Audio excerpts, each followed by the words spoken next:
मौलाना सरदार अहमद साहब रहमतुल्लाह अलैह के पास ना एक बूढ़ी अम्मा अपना बेटा छोड़ गई। तो हजरत साहब ने को 2 4 5 महीने रखा। तो बाद में उसकी अम्मा को बुला के कहा कि भाई तू बेवा है, बेटा तेरा यतीम है, मैं नहीं चाहता कि इसका वक्त ज़ाया हो। ये पढ़ने वाला कोई नहीं, सारे नहीं भाई पढ़ने वाले होते। अब यहाँ वाला माँ बैठे हैं, मैं बेअदब भी ना हो जाऊँ। कुछ पूरे 8 साल लगा के भी आ जाते हैं, सनद भी उनके पास होती है। नाराज ना हो जाना, ये तो सब अच्छे लोग हैं। सनद होती है पर पता कोई नहीं होता। ये आला हजरत ने लिखी है बात। सनद होती है, पूरी डिग्री होती है, उस पर कई लोगों के साइन भी होते हैं। तो बहुत सारे तालिब इल्म ऐसे होते हैं जो मदारस में कहते हैं मैं फाजल फलां हूँ, लेकिन कोई शय पास। तो मौलाना सरदार अहमद साहब मुहद्दिस आज़म पाकिस्तान रहमतुल्लाह अलैह उस बूढ़ी को कहने लगे तेरा बेटा कुंद देना है, पढ़ना पढ़ाना इसने कुछ भी नहीं। तो यतीम बच्चा है, कल को तू कहेगी कि मेरे बेटे ने वक्त ज़ाया किया तो वापस ले जा। बूढ़ी अम्मा रोने लग गई, कहने लगी मैं पढ़ाने तो नहीं लाई थी, मैं तो आपको रब का वली समझती हूँ, मैं तो नौकरी कराने लाई थी। नौकरी हजरत अनस बिन मालिक कहते हैं मेरी अम्मा भी हुजूर की बारगाह में दे गई थी। हुजूर की बारगाह में ये नहीं कहा था कि या रसूलल्लाह पढ़ा दें, हाँ हाँ मैं जिम्मेदारी से बात कर रहा हूँ। ये नहीं कहा था हुजूर मुजाहिद बना दें, ये थोड़ी कहा था कि या रसूल अल्लाह सल्लल्लाहु ताला अलैहि वसल्लम से मुफस्सिर मुहद्दिस मुहक्किक मुफ्ती बना दें। हजरत अनस की अम्मा कह गई थी सोनिया जब तक ये रहेगा ना आपकी नौकरी करेगा, ये घर के काम काज करेगा, ड्यूटी करेगा, हुजूर ये आपकी नौकरी करेगा। तो मेरे महबूब ने फिर दुआ कर दी, अल्लाह इसे बरकत अता फरमा।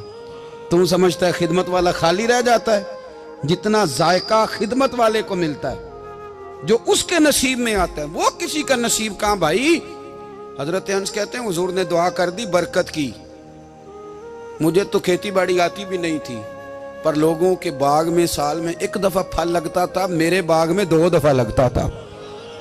हुजूर ने दुआ कर दी अल्लाह इसे औलाद दे। फरमाते हैं मेरे बेटे, मेरे पोते, मेरे नवासे, मेरी बेटियां, फरमाते हैं मैं जिंदा हूं और मेरी 100 औलादे मौजूद हैं।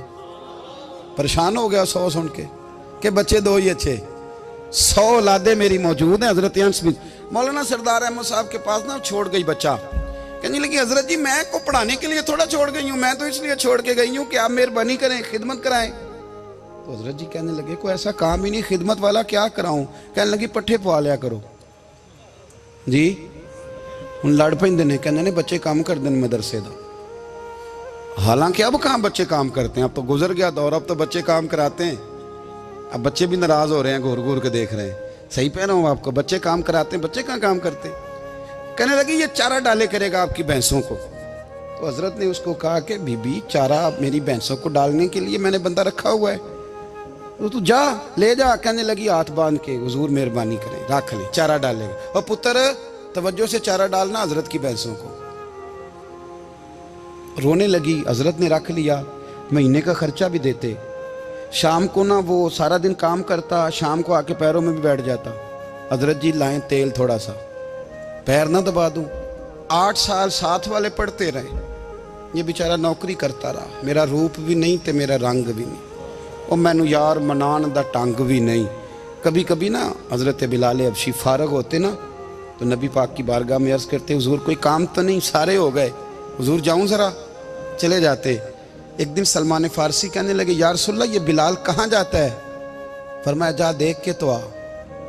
हजरत सलमान वापस आए तो आके रोने लगे, कहने लगे सोनिया जब यहाँ से जाता है ना तो जाके सैयदा फातिमा की चक्की पीसनी शुरू कर देता, बीबी साहबा के काम करने लगता है, घर में जाके स्नैन की ड्यूटी करता है, वहाँ भी काम यहाँ भी काम। वो चारा डालता रहा, उसने चारा डाला। हजरत मुहद्दिस आज़म की भैंसों को दस्तारे फजीलत का वक्त आ गया, सारे पगड़ियाँ सजा के आ गए, आज दस्तार होगी।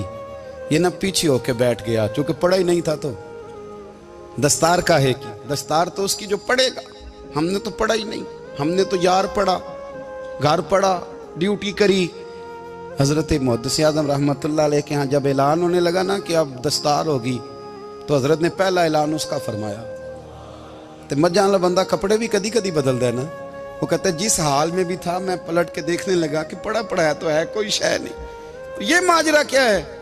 पीछे से उठ के आए, तो कहते हैं बाकियों की दस्तार किसी आलिम ने की, किसी सूफी ने की, लेकिन ये भैंसों को चारा डालने वाला जब आया तो मुहद्दिस आदम ने फरमाया पगड़ी के बाल को कोई हाथ ना लगाए, ये सारी दस्तार मैंने करनी है। और फरमाते हैं हजरत बाल भी देते जाते थे और आंसू भी बहाते जाते थे, माथा भी चूमते थे और फरमाते थे दस्तार के बाद चला तो नहीं जाएगा यार, मुझे तो इबादत भी नहीं रह गई, मुझे तो चाबियों को भी नहीं पता कौन सी कहाँ रहती है, जाएगा तो नहीं तू? तो रो पड़ा, कहने लगा सोने जाए तो वो जिसके पल्ले कुछ है हो, आता जाता तो है कुछ नहीं, मुझे किसने रखना है, मैंने कहाँ जाना है, इधर कहाँ तो इधर ही रहूँगा। वो उस तालिब इल्म के सारे उस्ताद भाई कहते हैं उसने दस्तार कराई, पढ़ा पढ़ाया कुछ नहीं, पर जो मसला अड़ जाता था ना, वो जो अड़ जाता था ना, वो जाके उससे पूछते थे तो किताबें खोलने की ज़रूरत नहीं पड़ती थी। हज़रत बिलाल हबशी कभी सिपा सालार बने थे किसी जंग में, किसी सूबे के गवर्नर बने हो? बोलो तो सही यार, उनका तारुफ क्या था? नबी करीम के गुलाम।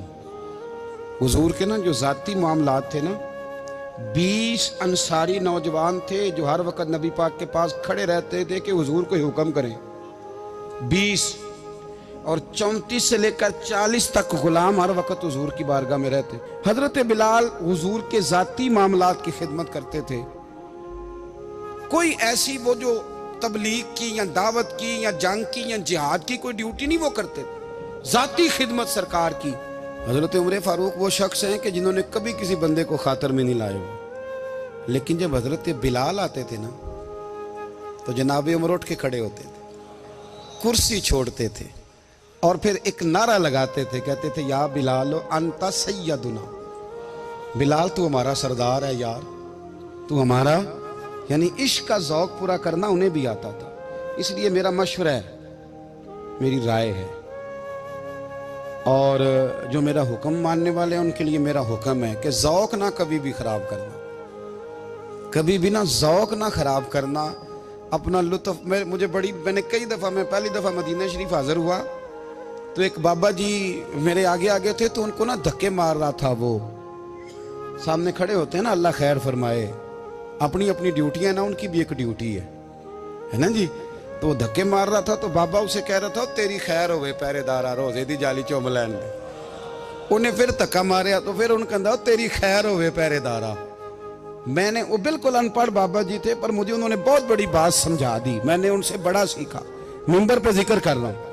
वो तीसरी दफा फिर धक्का मारा, तेरी खैर हो गए पहरेदार, रोजे दी जाली। तो बाबा जी बाहर निकल आए तो मैं भी पीछे निकल आया। तो मैंने कहा बाबा जी यहाँ कुछ इन्होंने बांग्लादेशी और हिंदुस्तानी भी रखे हुए हैं, पर ये तो अरबी था खालस, उन्होंने कदों थोड़ी भी समझ आती सी, तुसी पंजाबी का शेर सुनाई जा रहे हो। कहते पुत्र मैनू भी पता है उन्होंने नहीं समझ आ रही, पर मैं तो अपना रांझा पै राजी करता सा, मैनू पता है उन्होंने कहा ओ यार असी रांझा भी तो राजी करना है कि नहीं, कि सारी जिंदगी किलो काल के झगड़े में पड़े रहना। ऐ इश्क तेरे सदके जलने से छुटे सस्ते, जो आग बुझा देगी वो। और एक जगह पे आला हजरत कहते हैं जान दे दी वादा दीदार पर, हमने जान दे दी। हाँ, खाली उसने वादा किया था कि आऊंगा, आया नहीं था, पर जान हमने पहले दे दी। तो इसलिए ना ज़ौक, शौक, प्यार, वारफ्तगी, मोहब्बत असातिज़ा के लिए, बुजुर्गों के लिए, उलमा के लिए, मशाइख के लिए, बड़ों के लिए ना ज़ौक ना कभी ख़राब होने पाए। अल्लाह आपको सलामत रखे। और कुछ दुआएं मैंने दे दी हैं, कुछ अल्लाह जानता है मेरे दिल में है, वो मैं देता रहता हूँ। अल्लाह आपको हमेशा शाद व आबाद फरमाए।